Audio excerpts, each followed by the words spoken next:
back to Ed's Trains. This is going to be a little different. I'm not going to be talking about trains. I'm not going to be reviewing them or running them.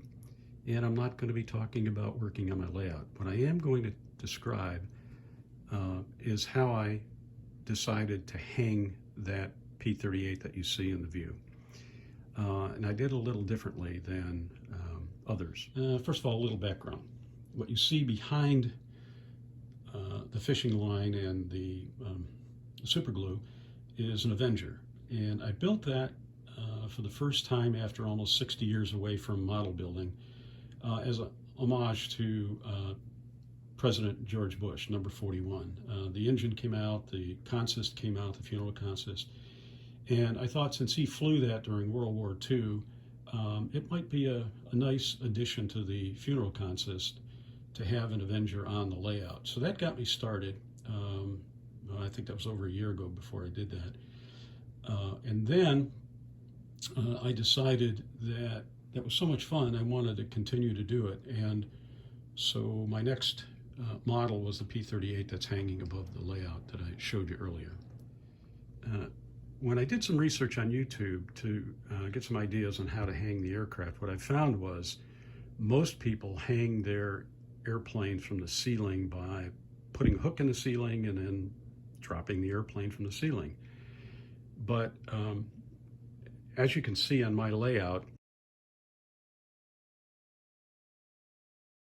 it makes it almost impossible for me to be able to get up over the layout, put a hook into the ceiling, hang the aircraft easily. And in some cases, trying to get in the middle of the layout in that ceiling is just not possible. So what I decided to do was string a line from one wall to the other. And I'll show you that in a minute. But what I wanted to do right now is explain to you the materials that I used to do the job. First off is the fishing line that's I have stacked there 2, 3, and 4 millimeter fishing line. Picked that up off of Amazon. Next is super glue and a quick hardening on super glue spray. Now the other decision I had to make was whether I wanted to have a loop into the wall or a hook. I decided on a hook, and I'll explain that in a second. That's a lead for fishing line, and it has a hook on the end here that you can open and close, and also the bottom is a barrel swivel with a loop. And I elected to do that for a number of reasons. One, it makes it a little easier to attach it to a line, and two, it swivels, so it makes it a lot easier to change the attitude of the aircraft and the position of the aircraft if you decide to change it. Like right now, the P38 is coming at us. I can move it 360 because of the swivel on the back of that. And then the other thing is there's a hook here, so it actually slides along my main line so that I can position it anywhere along the layout and along that line that I want to. And I do that using my handy dandy extra arm lengthener here. And so that took care of how I'm connecting everything together. And then of course there's a fishing line, and here's my tip. On the fishing line, I used 4 millimeter for the run that the planes will connect to, and 2 millimeter to hang it. Idea being that I can hide the lines a little easier. They won't be as obvious. The problem is it's really lighting that drives whether or not you see the lines. Now, the next thing that's the real challenge is making the knots to hold the harness and suspend the aircraft. I went to a number of YouTube websites, and I'm going to put 2 in the description that I relied on.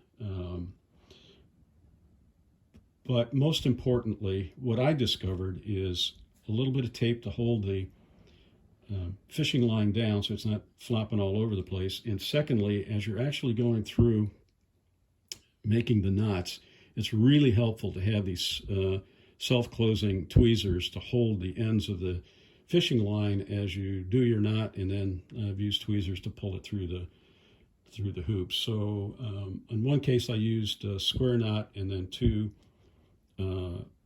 overhand 8 knots to figure 8 knots to secure both ends of the square knot, and then I used a different knot also just to teach myself how to make these knots. And what I discovered is with these Mark V tweezers, it's not so easy to tie a knot in fishing line. So once you have your knot tied, I highly recommend that you drop some super glue on it, and I hit it with fast drying stuff, and then I hung it. Okay, now you have to excuse me for the shakiness on the camera, but I couldn't think of a better way to do this. So here's my layout. You can see there's not a lot of room between the end of my layout and the beginning of a wall. It's gamey to get in there to pull down my rolling stock and engines from the shelving. So the idea of getting through there and being able to put a hook in the middle of the ceiling is just not doable. So as I said, I put a line up, and you can see the line, and I decided to put a hook right there, and then I ran a line across to the end of the wall. You can't quite see it. I'll get closer in a minute. Just beyond that shelving unit, and I elected to do it that way so that I could keep that line away from any of the shelving and rolling stock to get in the way when I put the rolling stock back up or put an engine back up and take it down. And here's the other end of that line. And as you can see, I've used that barrel swivel and latch to hook onto the hook that's secured to the wall. So in addition to using it on the harness to hang the aircraft, I also put it on the hook. So that explains how I did it, my reasoning behind it. I have planned at least 3 more models to hang: a B-24 Liberator, a B-25 Mitchell, and a B-17. And also I'm toying with the idea of a C-47, and I think that will fill the airspace above my layout.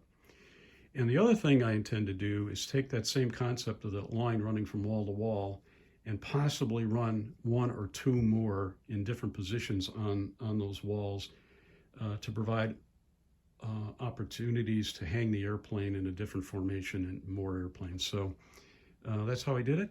Thanks for watching, and see you later.